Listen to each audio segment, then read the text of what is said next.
जिल्ह्यातील Dnyanradha multistate, Sairam multistate, Masaheb Jijau multistate, Rajasthani multistate, Chhatrapati multistate यासह 8 ते 12 छोट्या मोठ्या मल्टीस्टेटमध्ये लाखो ठेवीदारांचे, त्यामध्ये प्रामुख्यानं सेवानिवृत्त कर्मचारी, व्यापारी, शेतकरी, धुनी भांडी करणाऱ्या महिला, रिक्षा चालवणारे रिक्षाचालक आणि शेतमजूर, मोलमजुरी करणारे लोकांच्या लाखो रुपयांच्या ठेवी गेल्या 2 वर्षापासून या मल्टीस्टेटमध्ये अडकलेल्या आहेत.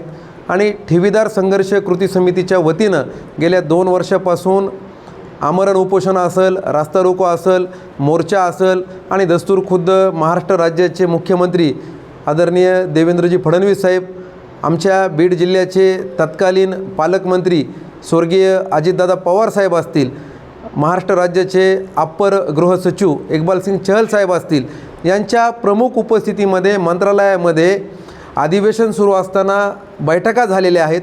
आणि या बैठका होऊन आज 6 ते 8 महिने झालेले आहेत.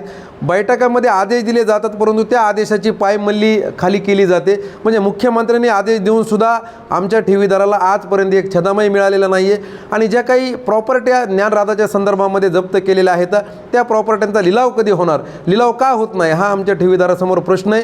त्याचबरोबर छत्रपती मल्टीस्टेटचा जो चेअरमन आहे संतोष भंडारी नावाचा, त्याचं जे संचालक मंडळ आहे, छत्रपती मल्टीस्टेटच्या दारामध्ये ठेवीदारानं गळफास घेतला. ऐन दिवाळीच्या सणामध्ये गळफास घेऊन तो ठेवीदार मृत्युमुखी पडला, तरी आजपर्यंत त्या चेअरमनला अटक का होत नाही, हाही ठेवीदारांपुढं प्रश्न आहे. म्हणजे याच्यामध्ये गोड बंगाल काय आहे, प्रशासन मॅनेज आहे का, याच्यामध्ये राजकीय जे काही लागेबंदे आहेत, मंत्र्यापासून ते आमदारापर्यंत यांचे काही लागेबंदे या मल्टीस्टेटवाल्यांबरोबर आहेत का. म्हणून येत्या 24 फेब्रुवारीला हजारो ठेवीदाराला घेऊन आझाद मैदानावरती ठेवीदाराचं एक निर्णायक मोठं एल्गार आंदोलन आम्ही त्या ठिकाणी करणार आहेत.